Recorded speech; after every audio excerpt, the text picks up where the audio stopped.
I started journaling in 2020 and it changed my life forever. I've been able to make like really fast progress over the last few years compared to most other people.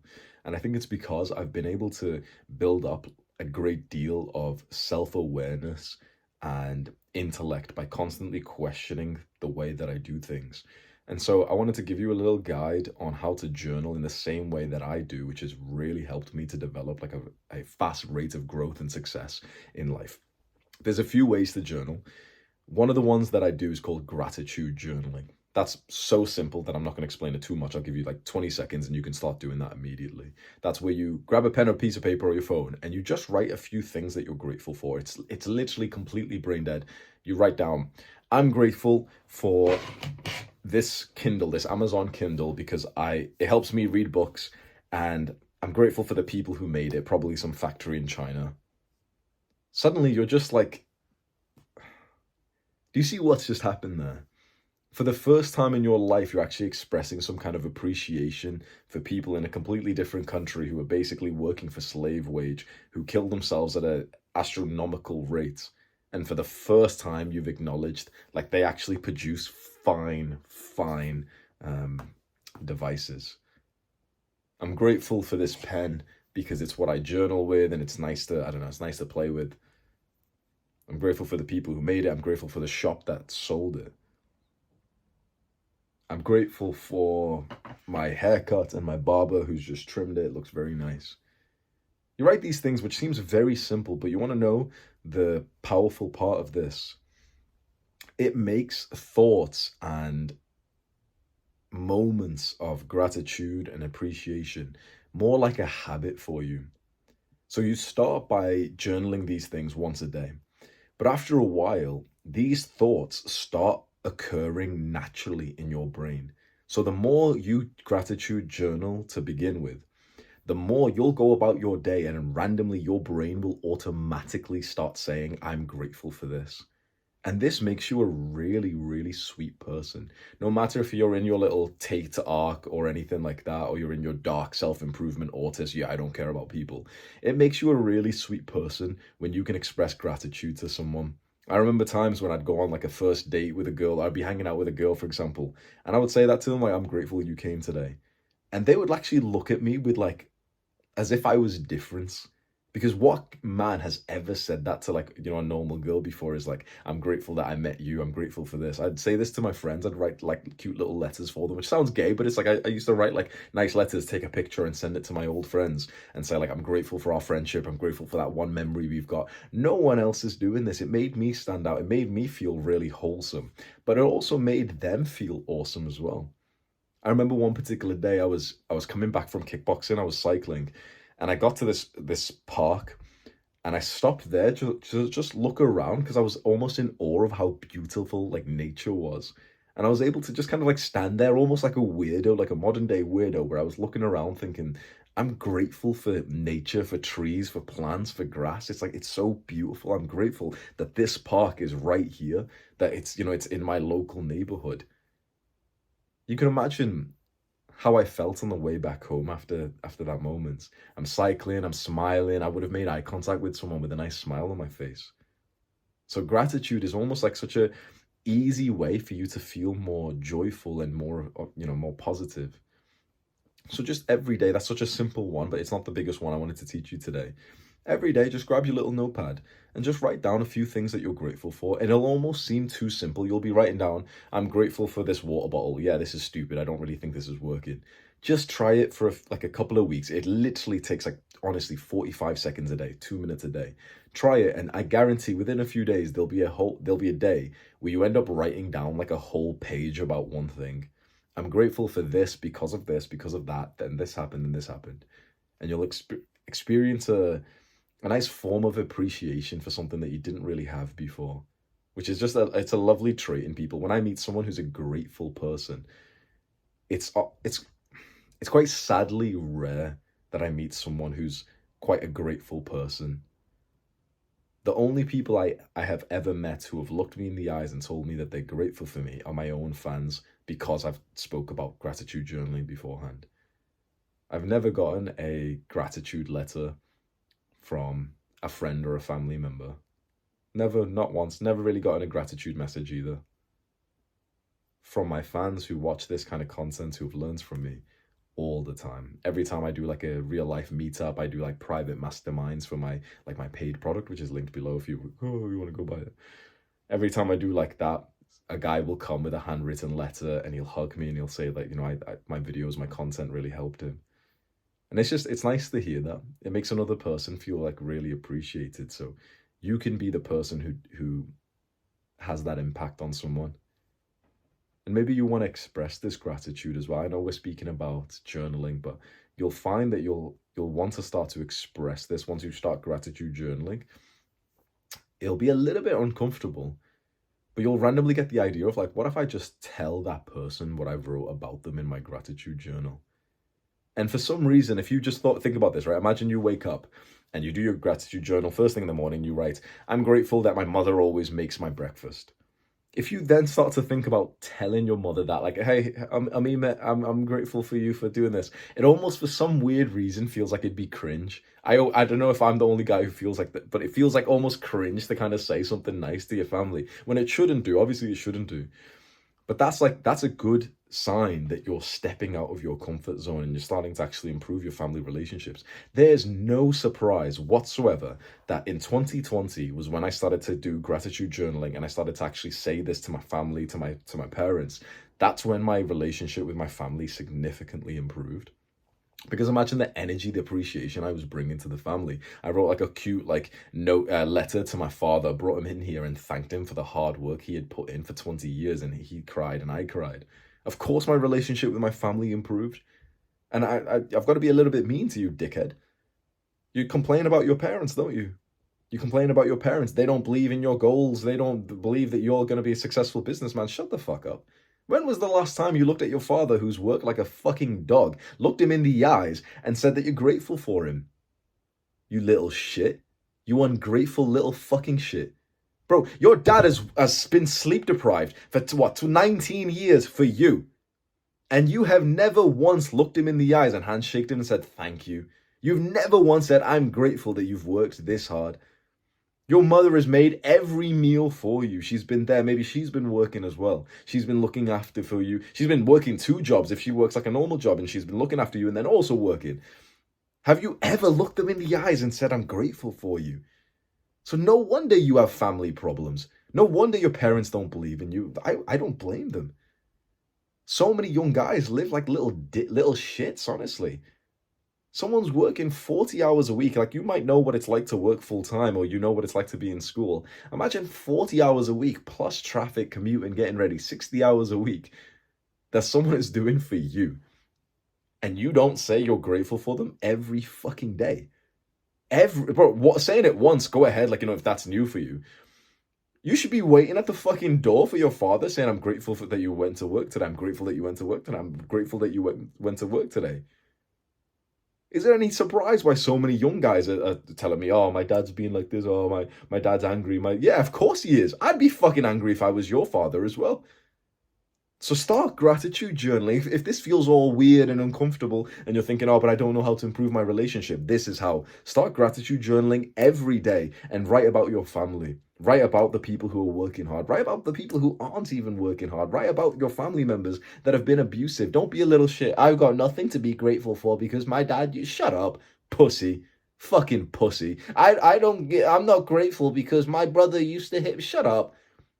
Sit down and discipline yourself to think about something that you could be grateful for. I was such a little shit for all of my life, never expressed it, right? I sit down and I was saying that to myself, oh, I've got nothing to feel grateful for about my father because he was toxic and abusive and he was a trauma. And stop talking like a fucking woman with blue hair, first of all. I sat there and I had just something command me to just shut the fuck up. And I just kept on thinking, think about it, think about it, think about it. What could I be grateful for? And there was a part of me that just kept on yapping, oh, nothing. And that's when I started to write. That's when it came out. That my father's worked more than full time for 20 years straight just to provide for his family. That he brought us here to the UK. That he sacrificed. My parents have always been there for me. And what's weird is I didn't even know this.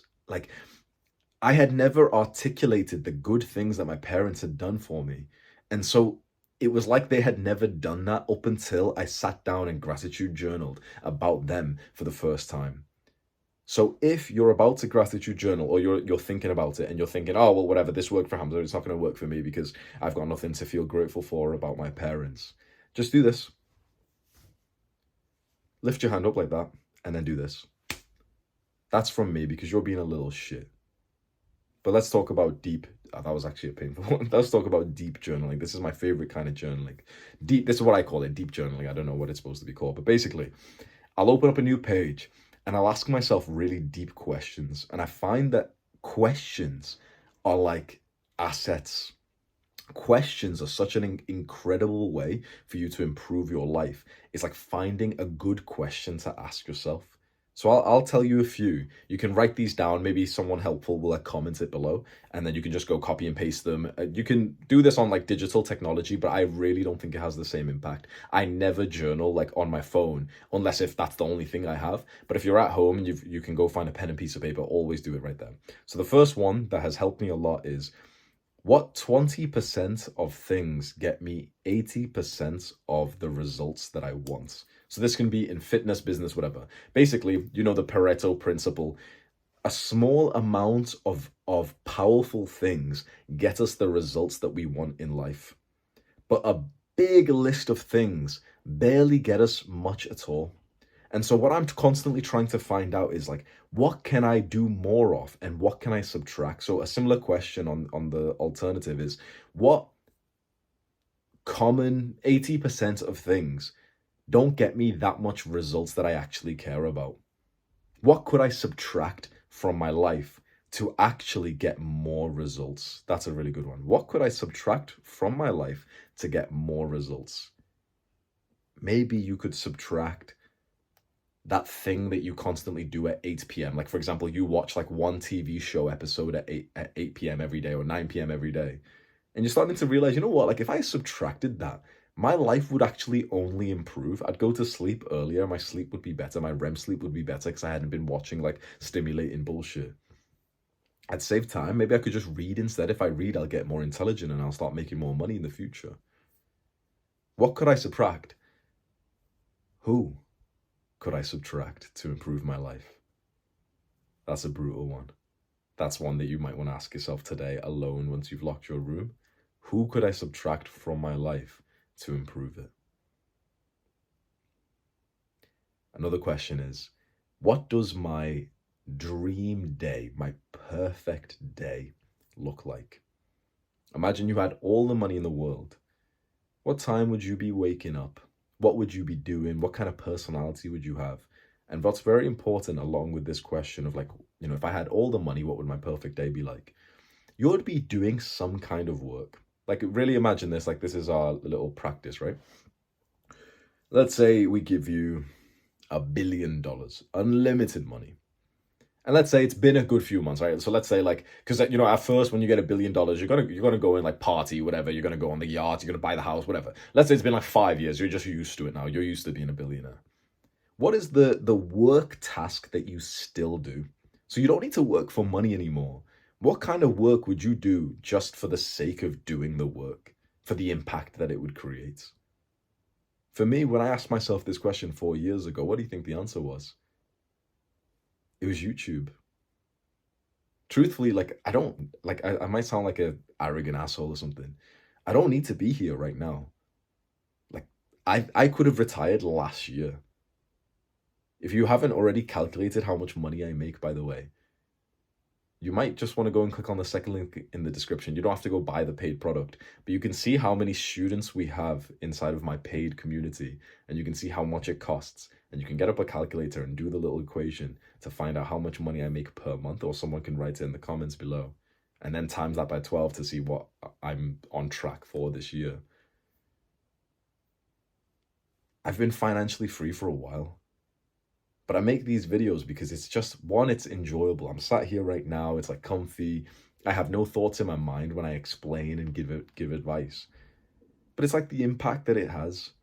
There's guys out there right now watching this, every word that I say, and it's actually genuinely helping them. And it's a phenomenal way for me to help people at scale. It's not the same as, being sat down and helping a guy right next to me. But when I record a video like this, and let's say it gets 100,000 views, 10, 20,000 guys really paid attention and really got like value and were impacted by it. Even with more money than I spend, this is the work I'm doing, even if I was a billionaire. I found that, and I really want you to find it for you because it's a really lovely life.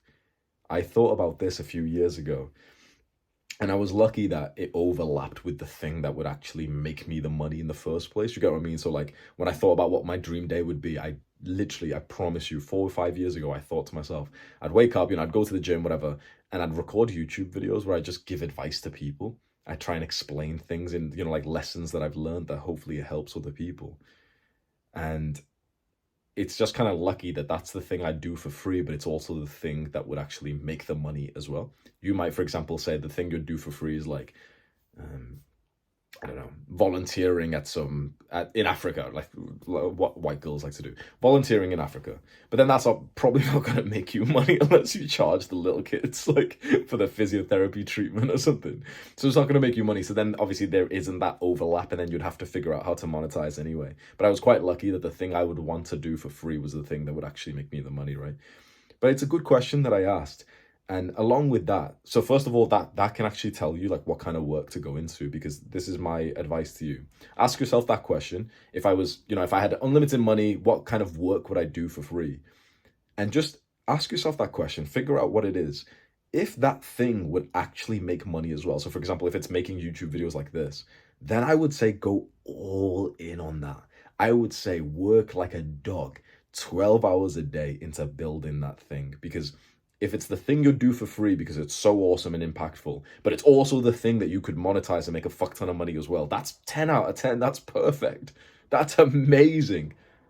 It's a good life if you can get that. Now, if you write it down and say, okay, the work I do for free, because, you're going to be doing some kind of productive work. You probably agree with that, right? Even if you were like a billionaire and you've got all the money in the world, you'd still be doing some kind of impactful, productive work because you'd have so much free time. Like how much can you let's say it's been a few years, you've traveled the world, you've slept with all the girls you want, you've partied, you've done like everything you could imagine. You've even had children and, you're helping raise them, but you've got like 5 nannies and tutors, whatever. So it's like you've got free time, you've got a few hours a day. What productive thing would you be doing? What work would you be doing? All of us would have something. You're not just going to sit around and like, drink on the beach or some shit every day for the rest of your life. If you end up saying that, okay, the dream work that I'd be doing is something that can't really be monetized, then of course it's not as nice because you've still got to go and like find a way to make the money first to go and eventually do that thing. But you might be surprised. You might get lucky that the thing you'd like to do for free is also the thing that makes money. And now you know that you could go all into it. Here's another question for you. What am I afraid of?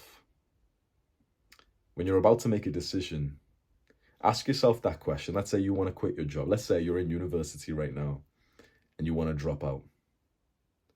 What am I afraid of? Really be honest.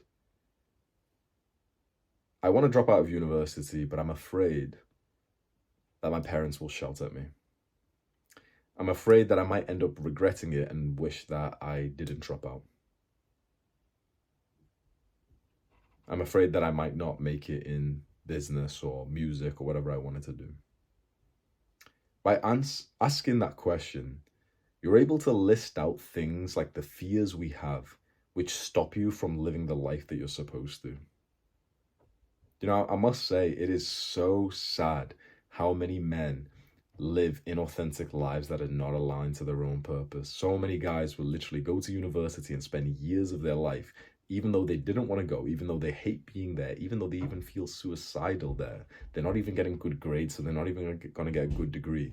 But they are there to avoid an uncomfortable conversation with their parents. And the worst thing is that even whilst they are there, they are still having uncomfortable conversations with their parents. You're in university or whatever it is. Often what we're scared of is like an uncomfortable, argumentative conversation with someone. The interesting thing is that even if you live someone else's life, There's still arguments anyway. For the good kid who goes to university even though he doesn't want to, just to make his parents happy. His parents are still fucking arguing with him about bullshit anyway. There's still arguments in the home. So there may as well be arguments about you living your real life. And so you need to start asking yourself questions like, what is my authentic desire right now? What feels like my real purpose and mission? So many young guys are in university wasting time. And you might be like, uni might be right for you, by the way. So don't just think I'm saying university is bad. You might love being there. You might need to go for the career that you want. But if you're going just to make your parents happy, and the thing is, weirdly, they're not even that happy anyway, they just found something else to be miserable or argumentative about, you're a fucking idiot. You're trading years of your life to make people happy when they're arguing about some other bullshit anyway. They may as well argue about this. The amount of time that young men waste by not asking questions like this is insane. Fuck. Let's go to the gym, bro.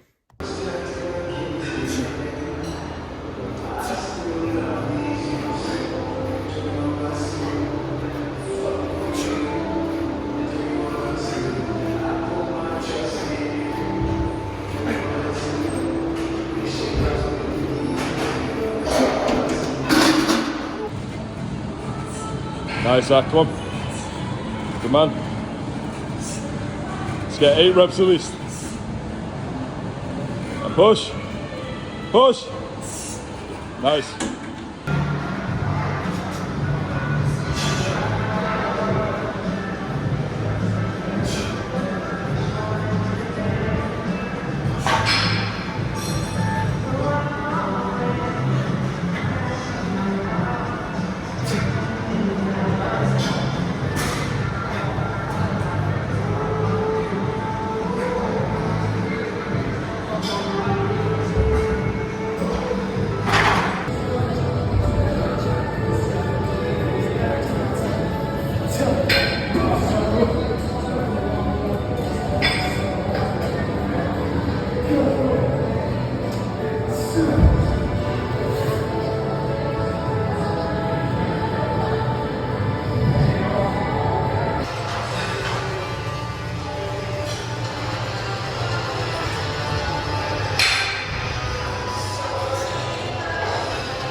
Let's go, come on.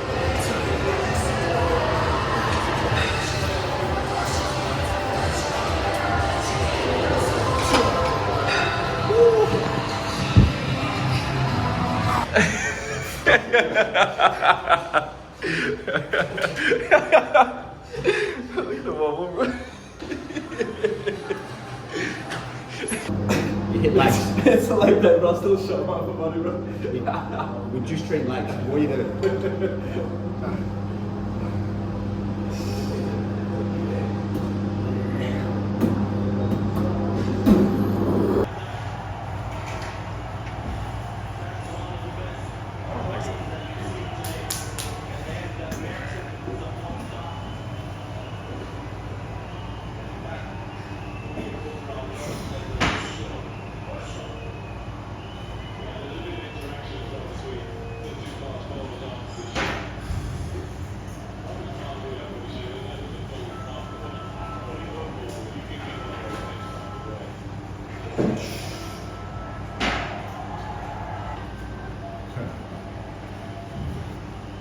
Feeling strong, feeling powerful.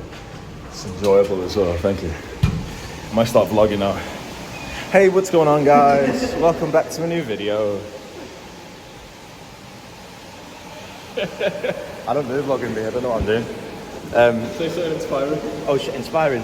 Go on Instagram, search, go vlogging. Delicious food. Thank you. Go taste test. Enjoy. Thank you. Yeah, man. How soon? Right into your face there. Oh, that looks delicious though. Okay, you wanna watch us, bro? You're lonely, aren't you, bro? Bad bastard, man.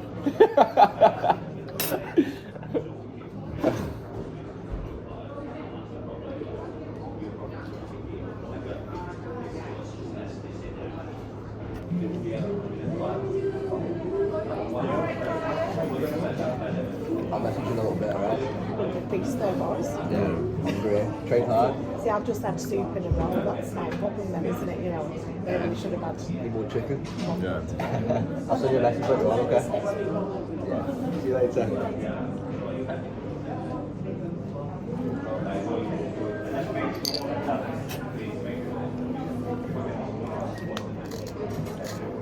You spoke to it before, or was that just in the Yeah. sauna? No, she's done a few of my classes that I've run.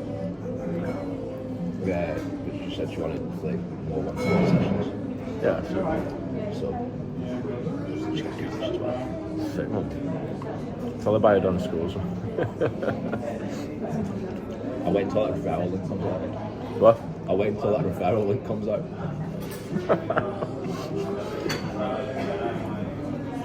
I shouldn't have told you about that. Only me.